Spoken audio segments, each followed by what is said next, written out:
Hola, ¿qué dice? Buenas noches, bienvenidos. Esto es Recalculando. Un minuto pasan de las 11 de la noche en la República Argentina.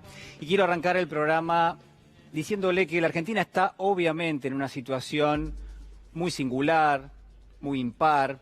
Hablo en términos económicos, en términos financieros y también en términos sociales. Y en esa Argentina que vive una crisis realmente dramática, la realidad es que hemos atravesado como sociedad el proceso electoral de una forma realmente ejemplar. Los argentinos tuvimos la oportunidad de elegir a quienes nos van a representar y de canalizar esa demanda en términos institucionales y también en términos políticos. Y obviamente esto no es menor, sobre todo si uno tiene en cuenta el contexto y al mismo tiempo tiene en cuenta que en muchas sociedades en el mundo las frustraciones que genera vivir en un entorno donde la competitividad, donde el individualismo, donde la falta de interés por el otro se manifiesta permanentemente, bueno, que todo eso termina impactando negativamente en el entorno democrático en el cual nos movemos. En la Argentina, afortunadamente, en el día de ayer pudimos elegir nuevamente a nuestros representantes. La pregunta que hay que hacerse, la pregunta obligada, la pregunta que vamos a estar respondiendo en el día de hoy, es cómo va a quedar esa Argentina. ¿Qué va a pasar con el presidente electo Alberto Fernández? ¿Cuál es la Argentina que va a recibir?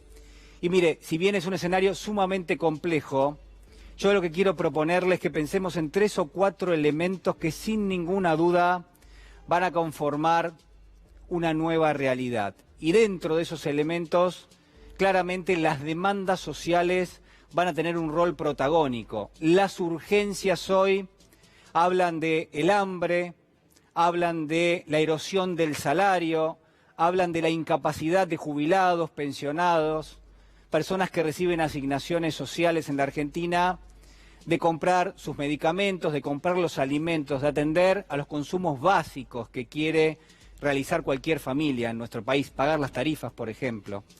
Eso va a ser parte de la Argentina que va a recibir Alberto Fernández. Una Argentina que va a tener que atender primero esas demandas. Hay muy poco tiempo para hacerlo porque se trata de urgencias, absolutamente de urgencias. Y ese es un elemento fundamental de lo que viene. En segunda instancia, déjeme decirle que en la Argentina del 10 de diciembre en adelante va a haber sectores del poder real de nuestro país que van a ser mucho más poderosos que hace 4 años.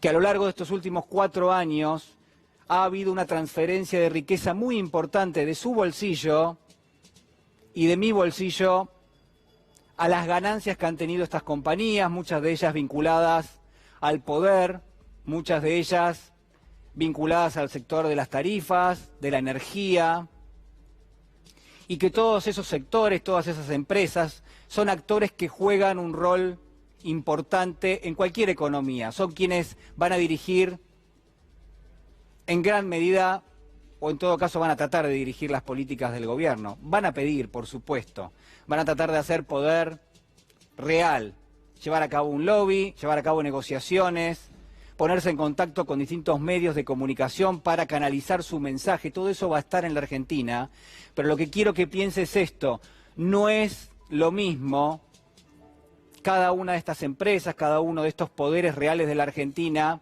la situación que tenían hace 4 años de la que van a tener de aquí en adelante. Son mucho más poderosos, tienen mucho más dinero y mucho más alcance para tratar de obtener aquello que han definido como un objetivo. Esto es parte también de la Argentina que viene. Y además déjeme agregarle 2 cuestiones que son centralmente políticas. La primera es que Alberto Fernández se presenta como un arquitecto, como alguien que ha podido hilvanar las distintas corrientes dentro de lo que se llama el Frente de Todos, pero que seguramente va a tener demandas internas, va a tener demandas de cada uno de estos sectores, porque él responde, él es el responsable, políticamente hablando, y va a tener presiones hacia adentro de esa fuerza política. También las va a tener hacia afuera, hacia la sociedad. Aquello que la sociedad le va a demandar, aquello que quienes lo votaron y quienes no lo votaron también van a tratar de obtener de Alberto Fernández. Va a ser el arquitecto y va a tener que tener un equilibrio realmente importante en términos políticos.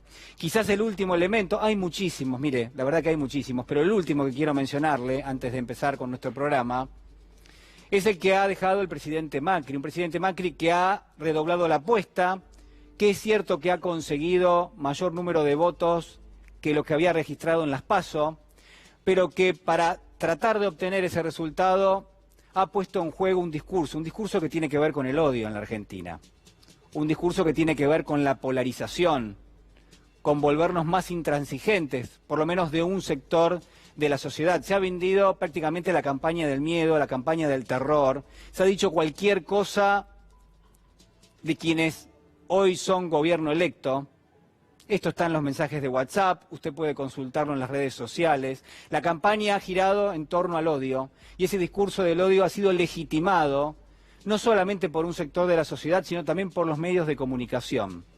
Cualquiera que no se manifieste en contra de ideas relacionadas con la xenofobia, con la discriminación, con la marginación social, claramente ha sido un elemento que ha ayudado a justificarlo, a legitimarlo, y esto no podemos permitirlo. Mire, la Argentina está muy cerca de ser considerada una democracia de baja intensidad, una democracia donde cada tanto se hace un proceso electoral y eso termina validándolo y termina revistiéndolo del concepto democrático. Pero una democracia es muchísimo más.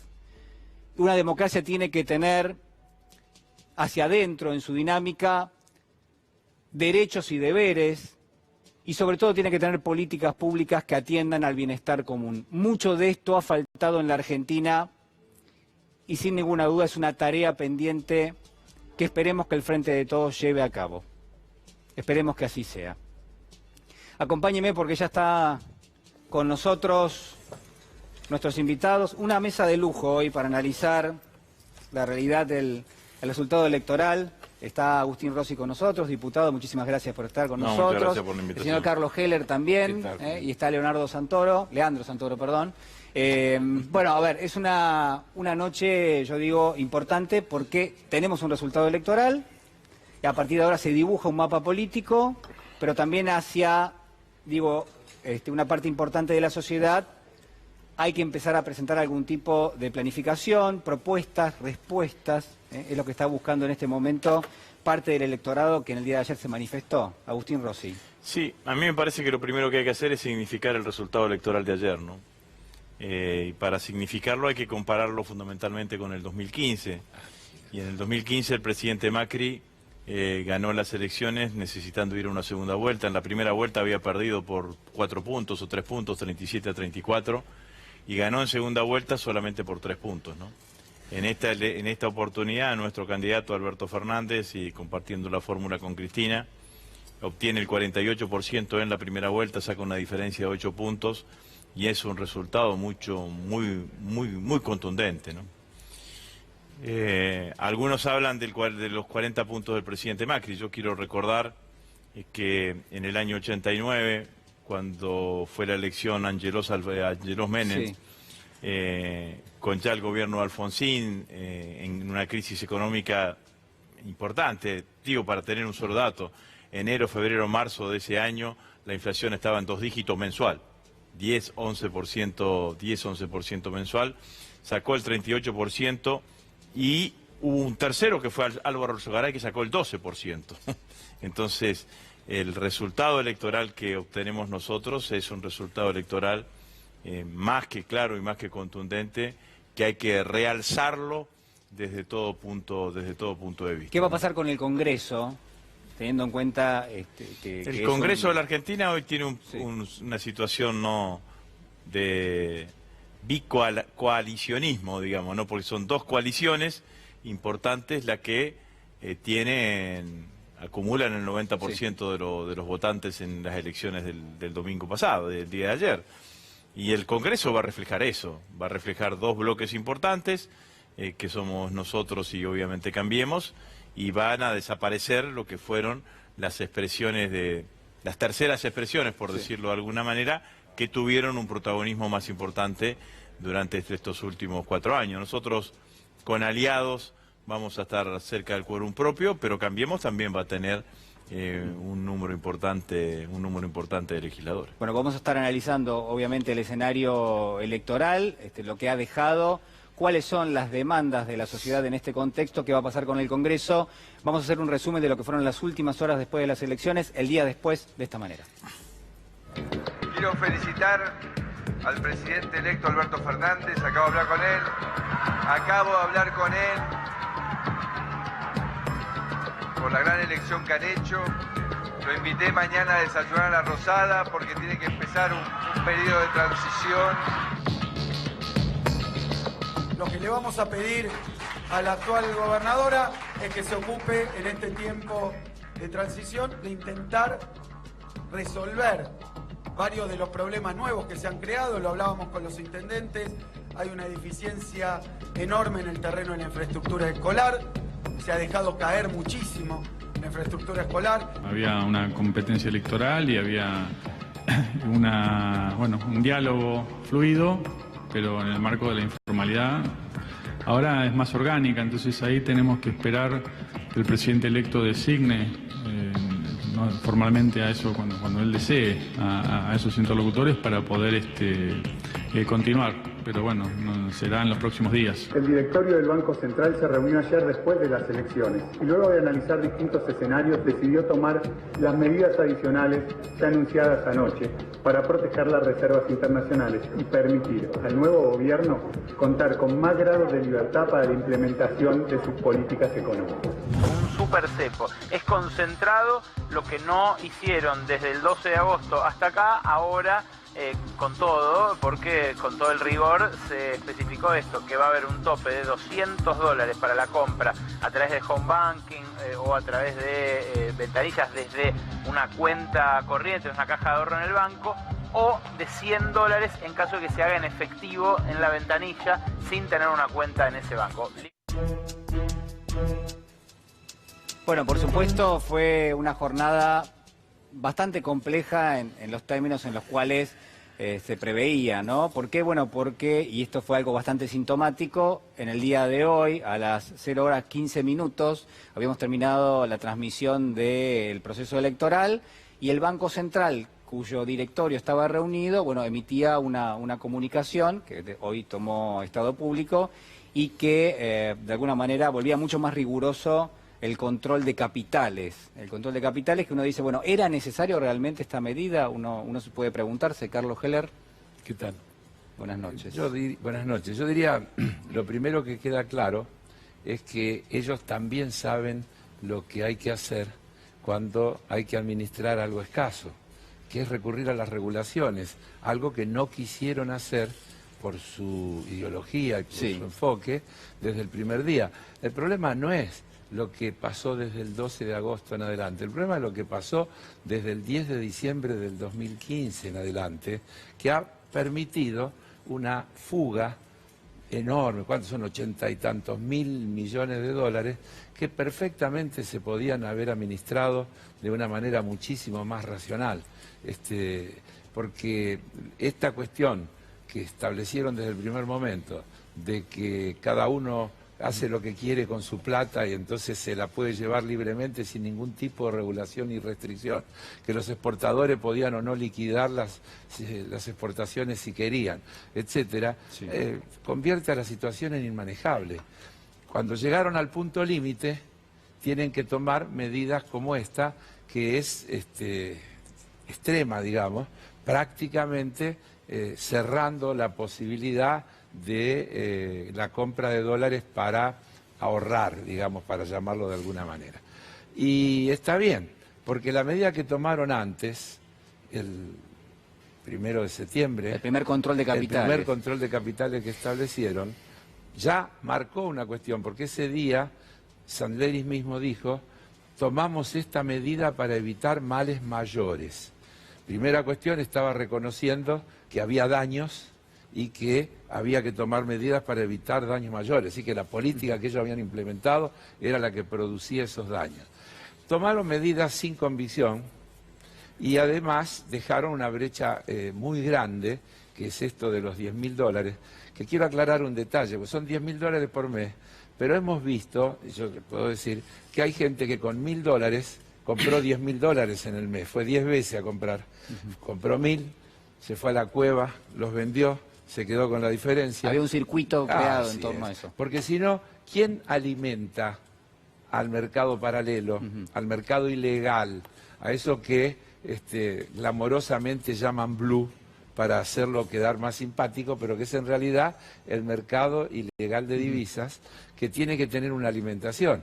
Y esa alimentación la generaban comprando en el circuito oficial. Santoro, ¿el gobierno podría haber evitado esta situación si hubiese tomado alguna medida hace tiempo, como dice Heller? Sin duda. Creo que Carlos lo explica mejor que nadie. Como decía él, por ahí es redundar en lo que él ya dijo, pero el gobierno tomó una decisión política que fue favorecer a los fondos de inversiones y a los bancos. La tomó el 10 de diciembre del 2015 e inició todo un proceso que hoy podríamos decir fue un saqueo, planificado. La plata que le falta a la gente que está del otro lado del televisor, hay alguien que se la llevó. Bueno, se la llevaron los ex empleadores de los funcionarios políticos que este gobierno nombró al frente de las distintas áreas. Primer punto. Segundo punto, no solamente se hicieron millonarios ellos, sino que además destruyeron el aparato productivo, empobrecieron un montón de gente. Hay gente que la mataron, la sacaron del sistema, pero hay gente muy poderosa en la Argentina que perdió mucho dinero. Digo, Arcor tuvo solamente en toda su historia 3 balances negativos, 2001, 2017 y 2018. Bueno, eso explica la derrota política electoral de Macri.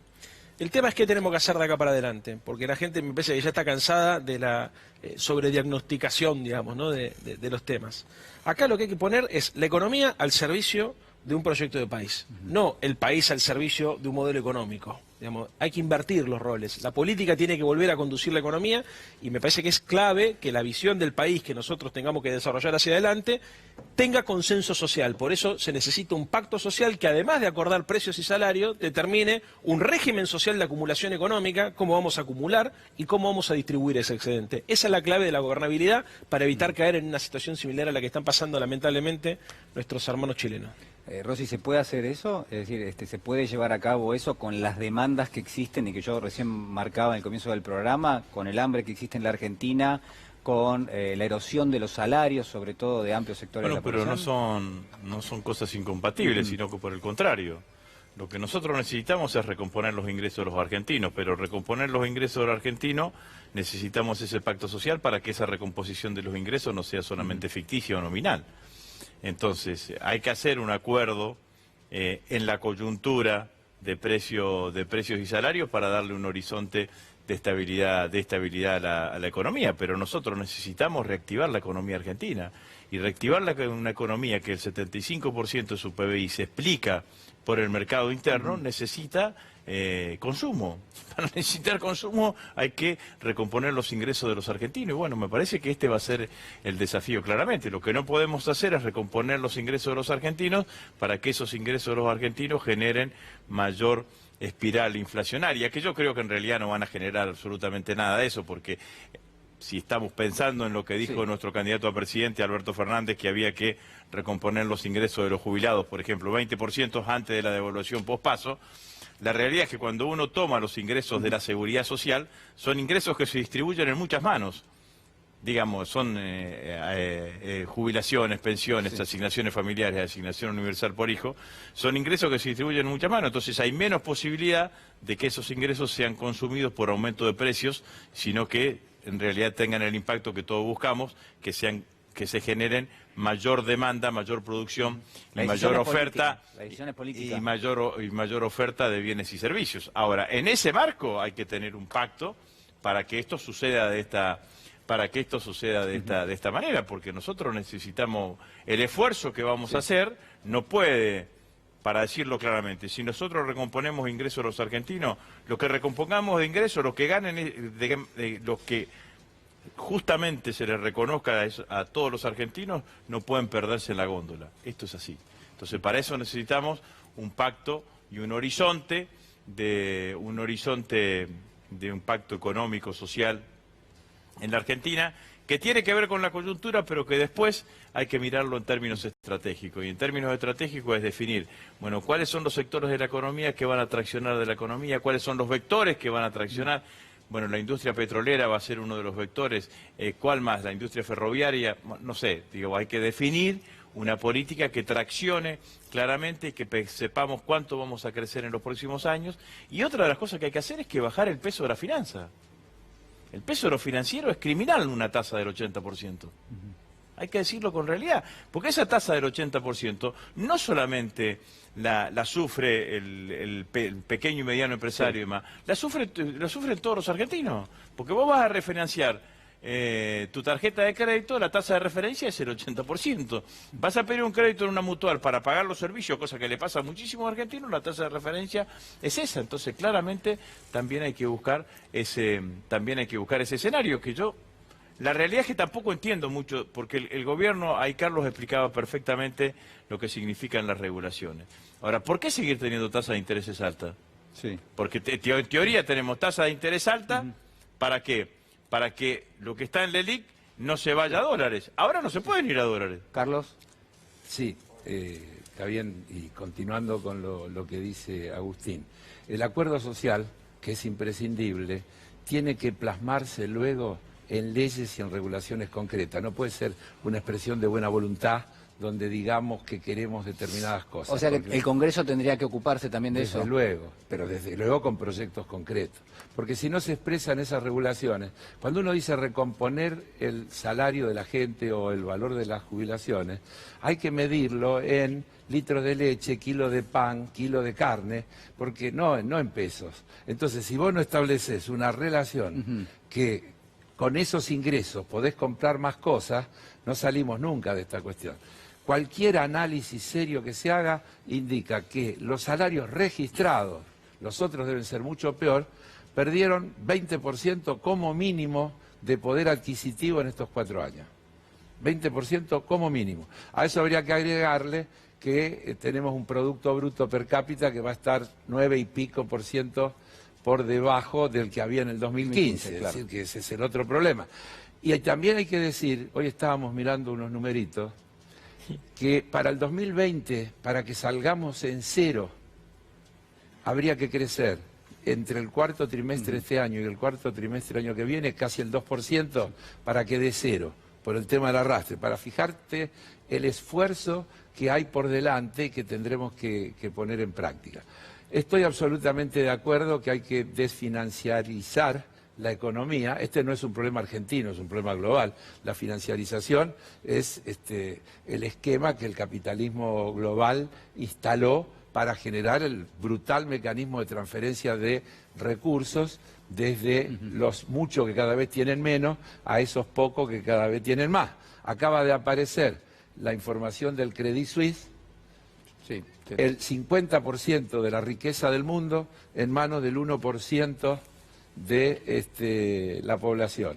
Y el 50% de la población, el 1% de la riqueza del mundo. Y eso, el otro día veíamos los datos de Chile, se repiten, si no se afecta el modelo de acumulación y de distribución, no se resuelve. Porque no tenemos un problema de pobreza global, no es un problema de escasez. Lo novedoso de esta situación es que es una época de abundancia, con una horrible distribución, con un proceso de acumulación en muy poco que deja fuera a la inmensa mayoría de la gente. Y eso es lo que hay que cambiar. Carlos Heller hablaba recién de un congreso, de leyes que tienen que respaldar este acuerdo de precios. Me parece que es un enfoque interesante porque hasta ahora al menos se manifiesta como una cuestión de buena voluntad, pero claramente digo, con las presiones que va a tener la economía y lo social, me parece que hay que atender hablamos con el corazón y nos responderán con el bolsillo. Bueno, por eso, no va a funcionar por así, eso. Con la voluntad. Santoro, quiero preguntarte, a ver, hoy hubo un encuentro entre el presidente de la Nación y el presidente electo Alberto Fernández. Se supone que, va a haber una transición de aquí en adelante por más de 43 días puntualmente. El Frente de Todos ya ha dicho que colabora pero que no cogobierna, ¿no? La pregunta es ahí, bueno, ¿qué se puede esperar teniendo en cuenta que hay quienes dicen el presidente cambió de actitud y eso se notó en el día de hoy? Hay un presidente que es más responsable a partir de ahora, hay un presidente que le interesa la supervivencia política hacia más adelante y entonces empieza a hacerse cargo de algunas cuestiones. ¿Uno puede pensar de esa manera? Sí, lo primero que uno tiene que tener claro es que hay un modelo económico instalado hace 4 años que perjudica los intereses de las mayorías. Yo no creo que Macri vaya a cambiar en estos 40 días lo que no cambió en los 3 años y medio anteriores. Lo que sí puede ocurrir es que él tome nota del mensaje de las urnas. Entonces la sociedad le dijo, por este camino no, presidente. Si como decís vos, él especula con su futuro personal, bueno, probablemente tenga una actitud más racional que la que tuvo después de la PASO, donde tiró el mantel para ver si nos jodíamos todos, así aprendíamos a votar bien. Yo creo que eso puede ocurrir. Creo que puede ocurrir, entre otras cosas, porque en su estrategia política él estuvo tratando de disciplinar su propia fuerza partidaria. Él tenía cuestionamientos acerca de la posibilidad de su continuidad en la política. Había un sector del PRO que lo quería jubilar. Sí. Él tomó una decisión de ponerse al hombro de la campaña, sacó un resultado más amplio del que nosotros esperábamos. Efectivamente, es así. O sea, yo ahí quiero decir una cosa importante en esto. A mí no me sorprendió el resultado de esta elección, me sorprendió el resultado de la PASO. Siempre supimos nosotros que el no peronismo representaba aproximadamente un 40% y siempre supimos que este espacio político representaba más o menos un 45%. En el año 2007, después del excelente gobierno de Néstor Kirchner, donde fueron para arriba todos los indicadores, el Producto Bruto, la distribución del ingreso, todo mejoró, superávit gemelo, Cristina saca 45%. Entonces, estamos hablando de una sociedad fracturada en términos sociales, pero polarizada en términos políticos. Esta polarización lleva a la irracionalidad política. ¿Sabes por qué? Porque Macri, como no tiene logros económicos y sociales para mostrar, para polarizar lo que hace es trabaja sobre la subjetividad política. En esa subjetividad política, ¿qué le dice a su base electoral? Peligra la democracia, los argentinos tenemos que cuidar la libertad. Sale el Bolsonaro argentino, que es el señor Pichetto, perdónenme los compañeros del peronismo, pero se ha transformado en eso, y empieza a decir cualquier barbaridad con tal de ganar la tapa de los diarios, de generar psicosis, pánico. A esas declaraciones se le monta Carrió. Bueno, a ver, eso ha tenido efectivamente... Ese fue uno de los efectos que tuvo Macri para ellos lograron para movilizar 2 millones elección. de personas. Ellos lograron movilizar 2 millones de personas más entre la primaria... De esa manera... Y a ver, de esa manera le robaron parte del electorado a Gómez Centurión, a... ¿cómo se llama? A Esper y casi el 3-4 puntitos que le sacaron a Labaña. Ahora, el problema es qué es lo que nos queda de esto, porque le agrego un grado de complejidad, perdóname que me extienda un segundo. El grado de interlocución que nosotros tengamos con los actores depende del grado de racionalidad y la confianza que logremos construir. Yo creo que cuando hablamos de pacto social hablamos de un espacio de articulación en el marco de un Consejo Económico y Social que excede a los partidos políticos pero que lo incluye. O sea, movimientos sociales, organizaciones sindicales y partidos políticos. El presidente va a tener que tomar la decisión de transformarse en un dirigente democrático o seguir el camino de Bolsonaro. ¿Por qué? Porque cuando vos construís desde tu posición electoral un discurso tan extremo, tan radicalizado, tan a la derecha, después es difícil recoger el hilo al barrilete y sentarse en una mesa de negociación a acordar leyes básicas que nos sirvan a todos. Pero uno no podría pensar que Macri ha sido de alguna manera beneficiado por ese antiperonismo que estaba gravitando, que estaba dando vueltas y que él lo supo reunir y que teniendo una vertiente institucional y política... Quizás la Argentina gana en esa cuestión, es decir, es cierto que hubo un discurso que se radicalizó y que hay cuestiones que están planteadas que uno podría pensar, bueno, esto habría que separarlo, digamos, una Argentina no puede aceptar que haya un candidato que tenga argumentos xenófobos, por ejemplo. Sí, bueno, o situaciones absurdas como que este es el único país del mundo donde el oficialismo denuncia un fraude organizado por la oposición. No pasa en ningún país del mundo esto, no pasa. No, perdóname, no pasa en ningún país del mundo que la gobernadora de la provincia más importante dice que está en riesgo la democracia. Porque si vos tomás una definición de esa naturaleza, después tenés que volver. O sea, a mí no me causa gracia que nos acusen de las cosas que nos acusan. Básicamente porque nos quitan legitimidad. Y te puede gustar más o menos, Cristina y Alberto, pero nosotros representamos a más de 12 millones de argentinos. Entonces, esa lógica es la que nosotros tenemos que desmontar, llevar ese grado de locura, de irracionalidad y de infantilismo incluso en la política a un plano más racional, porque entonces ahí sí la transición además después se puede continuar con una nueva lógica de construcción de acuerdos políticos, que es lo que la Argentina necesita. La Argentina necesita una transición para salir de la crisis, pero después necesita un pacto social que nos permita refundar un contrato social para reordenar la lógica de acumulación y distribución en la Argentina. Carlos, ¿querías decir algo? Sí. Yo miraba el otro día a Piñera decir, recibí el mensaje, vamos a corregir, vamos a cambiar. Y lo que hace es lo mismo que hizo Macri después del 12 de agosto. Es decir, las medidas de lo que han llamado el plan alivio, pero nunca metiéndose con los fundamentos del modelo neoliberal. Es decir, ganar tiempo y por ahí aliviar un poquito porque las papas queman y nada más. Sobre lo electoral, yo coincido con la visión que dijo de entrada Agustín.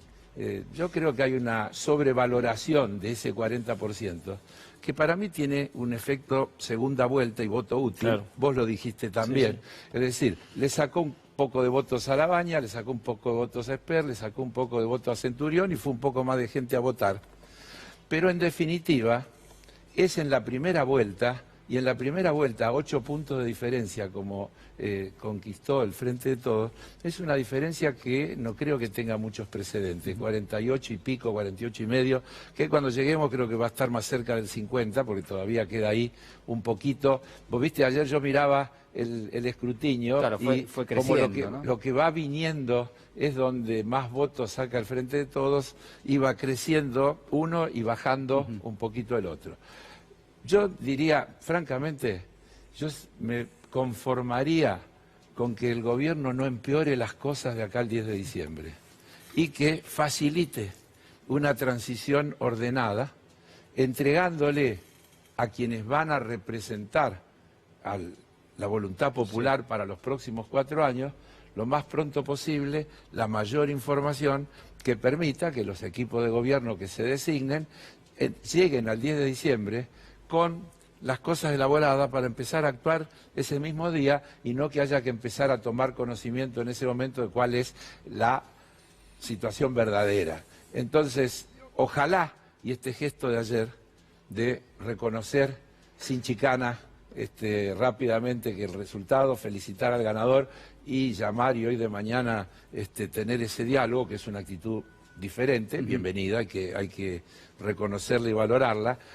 Ojalá y eso se ratifique en los hechos y tengamos una posibilidad de que se genere, insisto, una transición rápida, ordenada, que facilite a quienes tendrán las responsabilidades a partir del 10 de diciembre para poder actuar, porque hay urgencia. Y termino con una idea para marcar las diferencias. El plan Argentina sin hambre no es un plan asistencialista, es un plan de reactivación de la economía, es un paquete de medidas que incluyen incentivo a la actividad de las pymes, generaciones de empleo, agricultura familiar, desarrollo de mercado de cercanía. Es decir que cuando uno mira esa sola cosa que está reducida en un título, son 30 y tantos proyectos diferentes que tienen que ver con poner en marcha el aparato productivo. Es decir, no es un plan asistencialista, sino un plan de reactivación con redistribución.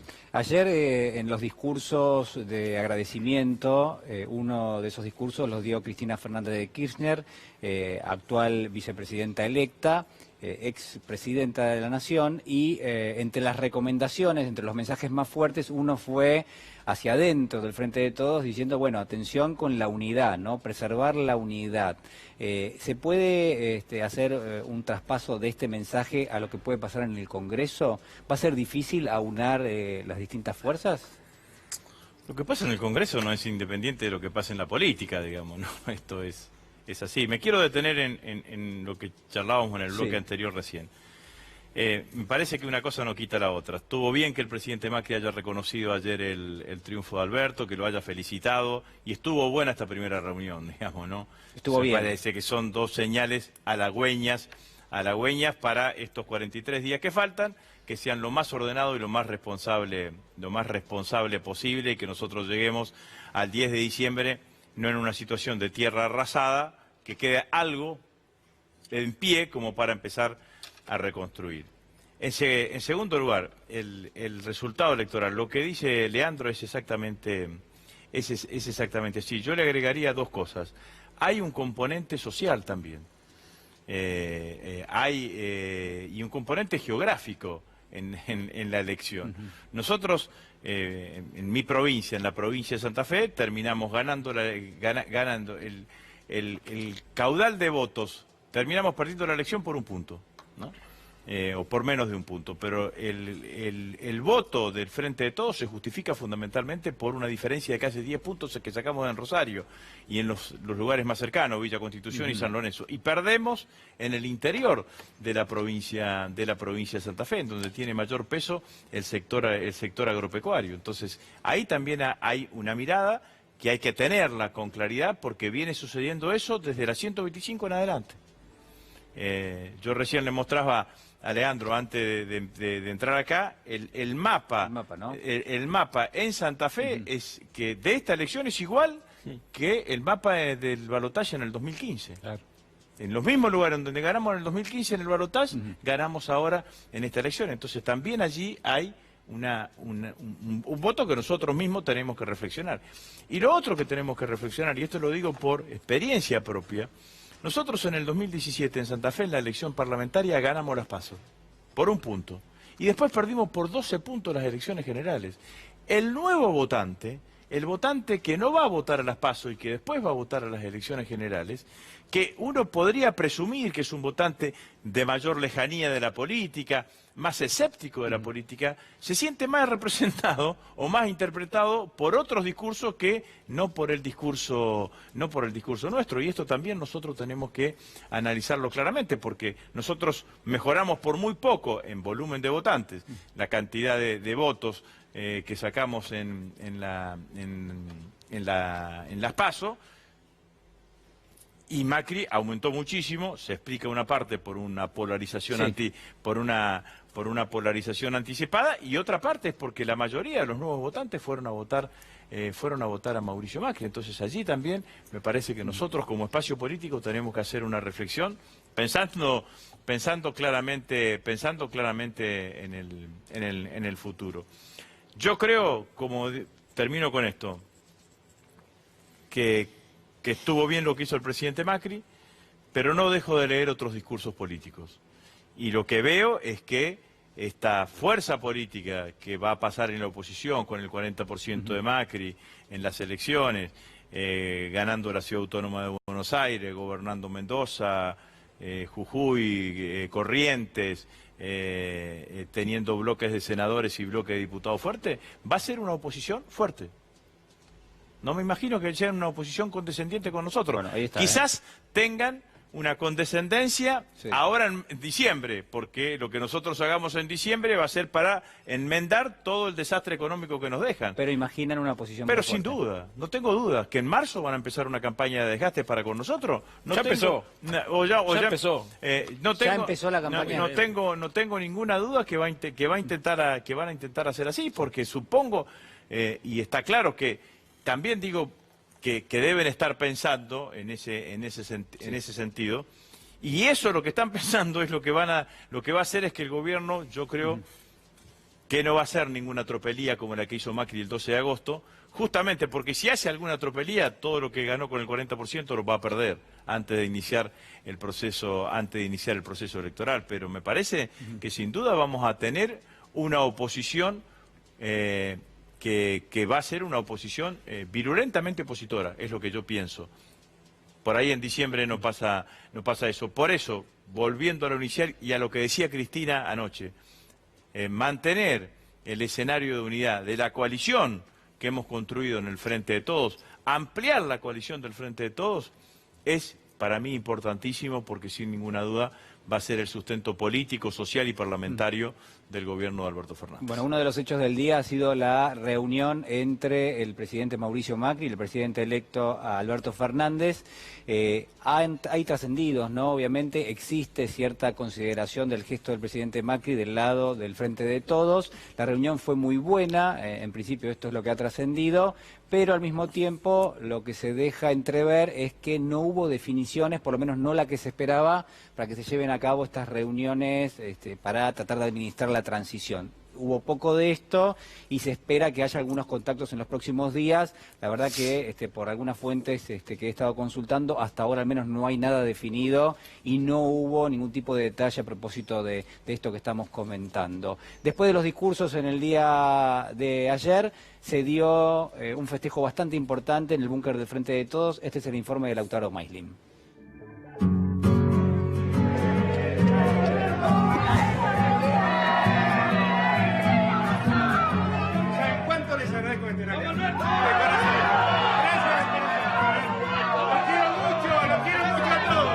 Alberto, llovió, salió el sol, ¿es un día peronista? Es un gran día, la Argentina va a andar bien y recompondrá la marcha.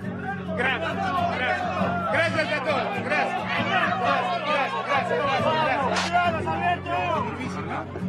Muy difícil. ¿Está complicado salir, Alberto? Muy difícil. No, mucho amor de la gente, mucho cariño, pero muy difícil. La gente es muy cariñosa, la gente es maravillosa. Hay miles de personas que lo esperan en el búnker. ¿Cuál es el mensaje? Están todos esperanzados. Claro, ahora vamos a hablar. Gracias a todos, gracias. Empieza a gestarse un nuevo ciclo político sin neoliberalismo. Habla Alberto Fernández en la puerta del búnker, del frente del todos. La gente muy emocionada con las palabras. Nos metimos entre la gente para sentir el calor del festejo. Yo quiero decir que tengo a toda mi familia desocupada. Hoy hace un mes que me echaron, 10 años laburando en una fábrica, un mes que me echaron. Fueron echando de a 3, donde trabajaban 3, fueron echando de a 2, hasta que cerraron una línea y empezaron a echar más gente. Todos mis primos, mis cuñados, todos despedidos. Hoy es un logro y festejo con toda el alma. 4 años aguantando, que la gente te diga no vuelves más, sos una cuca, en el trabajo aguantando cosas. Nos bancamos que nos digan vago, planero. Volvimos. Vinimos de Rosario. Este triunfo se lo debemos a Néstor y a todo el pueblo que se lo aguantó durante 4 años. ¿Cómo pasaron estos años? Mal, sin laburo, aumenta todo, un desastre. Ahora sí vamos a estar bien. ¿Cómo la pasaste estos 4 años? Mal. Y lo vamos a cuidar a todos, porque no tenemos rencor. Nosotros cuando damos derecho es para todos. No le preguntamos a quién votaron. Estoy prensado porque con Cristina la pasé muy bien. Fueron los mejores años de mi vida. Y ahora vamos a... Mi señora se recibió con Cristina. Y mi hermana y mi cuñado. Y ahora queremos progresar de vuelta, ¿no? ¿Cómo pasó estos 4 años? ¿Cómo pasó estos 4 años? Mal. Estoy en el precipicio. La pasamos horrible, la luz re cara, el gas, todo caro. El peaje no se puede transitar. Yo voy a estudio en un terciario capital y soy de La Matanza. Tengo que estar esquivando los peajes porque no me llegan. Tengo que estar estacionando el auto a 12 cuadras porque no puedo pagar estacionamiento. 90 mangos la hora. No se puede, loco, no se puede. Uno que es humilde no puede progresar. ¡Aguante ese 5N! Yo quiero decir, si es que Macri era reelecto otra vez, iba a pasar en Argentina lo mismo que está pasando en Chile ahora. ¡Viva Argentina! ¡Viva Perú! ¡Viva Latinoamérica! Que gracias que voy a dormir tranquila porque Macri ya no va a estar.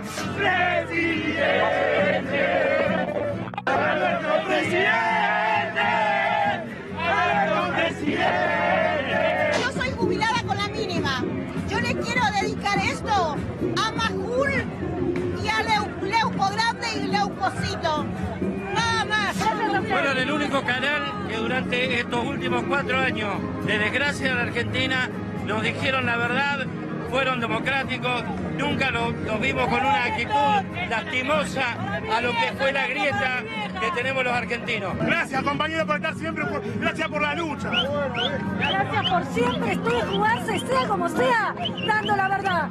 Siempre estando con nosotros. Y a ustedes, loco, a C5N, a Sobredosis de TV, que son los únicos que te cantan la pota, loco. ¡Aguante C5N!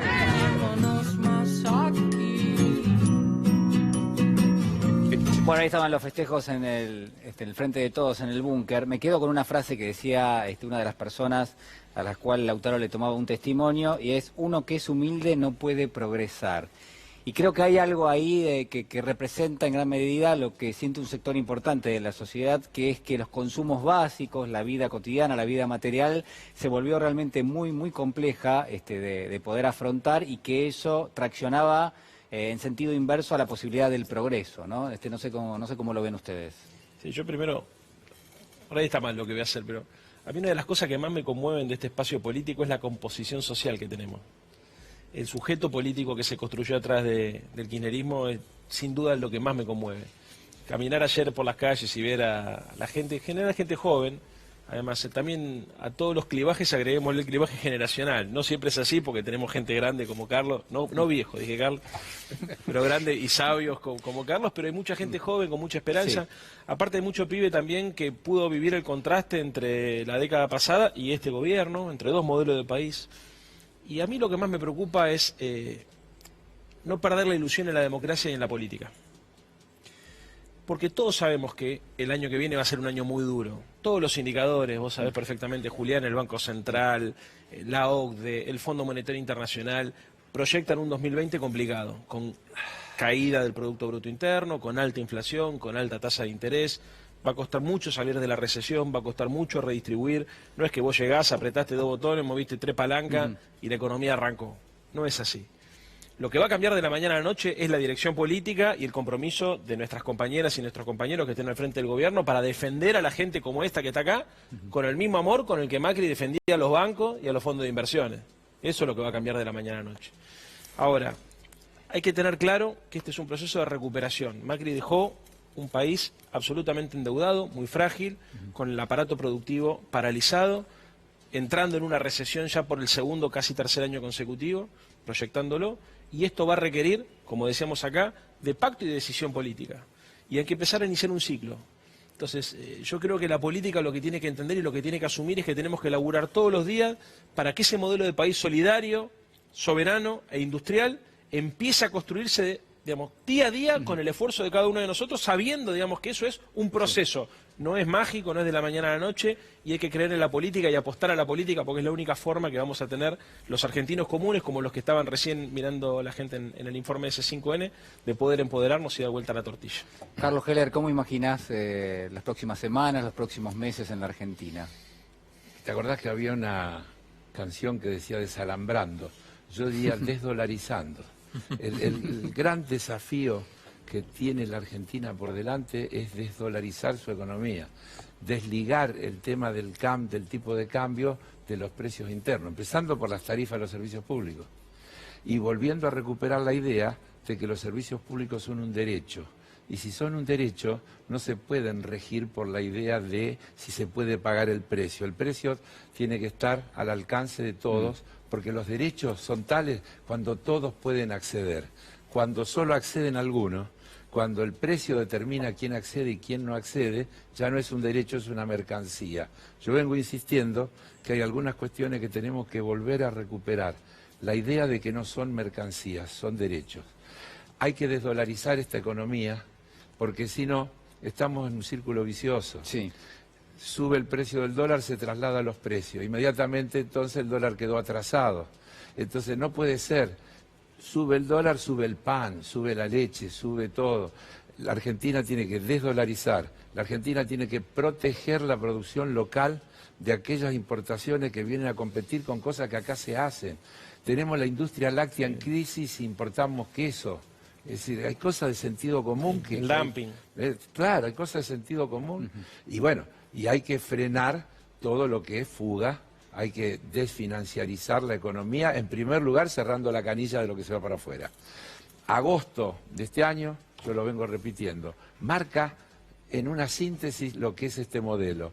Récord de fuga, 6.000 millones de dólares en un mes, emergencia alimentaria. Los 6.000 millones de dólares que se fugaron es riqueza que se llevaron. Antes la ganaron, y la ganaron a costa de otros que la perdieron. Entonces hay que cambiar esa ecuación. Si no se cambia esa ecuación, el tema no se resuelve.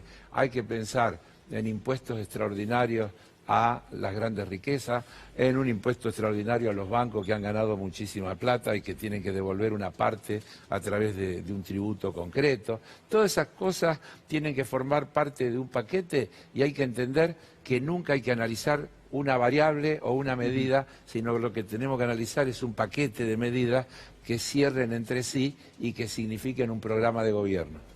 Agustín Rossi, ¿qué nos espera para las próximas semanas y también los próximos meses en la Argentina? Bueno, nosotros decíamos, como decíamos recién, que la transición sea lo más ordenada posible, que las variables macroeconómicas se estabilicen en algún lugar razonable y que el costo social que tiene toda esta política económica se atenúe lo máximo posible. Sabemos, como decía Leandro recién y Carlos, que vamos a encontrar una situación difícil, pero también sabemos que tenemos que empezar a recomponer la economía. Y que para recomponer la economía hay una única cosa que sabemos que no se tiene que hacer, que es seguir ajustando. Porque el ajuste lo que genera es una mayor profundización de los problemas económicos que existen en la Argentina.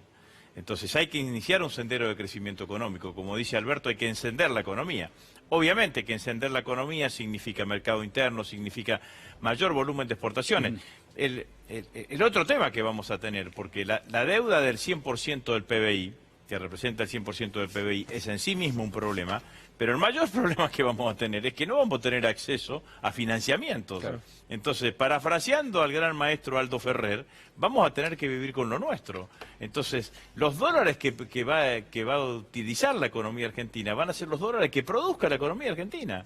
Entonces hay que aumentar el volumen exportable, el volumen de exportaciones de la Argentina, y hay que hacer una administración cuidadosa y responsable de ese insumo de la economía argentina, que es el dólar. Entonces, y ahí también va a haber que actuar razonablemente, pero ciertamente que vamos a tener que actuar en varios frentes como para que eso se genere. Para decirlo de otra manera, si uno hace una división no tan maniquea, pero también puede ser maniquea, entre dos sectores de la economía, los que generan divisa y los que generan trabajo, hay que tener políticas específicas para aquellos que generen divisa. Es decir, hay que facilitarle las exportaciones a todos aquellos que pueden exportar. Y a los que generan puestos de trabajo hay que crearle mercado, porque la única manera de que esos puestos de trabajo aparezcan, es con mercado. Entonces estas son las dos cosas, las dos políticas básicas que nosotros tenemos que tomar y llevar adelante, sin dejar de desconocer que en el medio hay un proceso que es la renegociación de la deuda, que todos estamos de acuerdo que hay que renegociar. Diputado Rossi, muchísimas gracias. Muchas gracias a ustedes. Leandro Santoro, también muchísimas gracias. Señor Carlos Heller, muy amable. Nosotros hacemos una pequeña pausa, si les parece, y ya regresamos.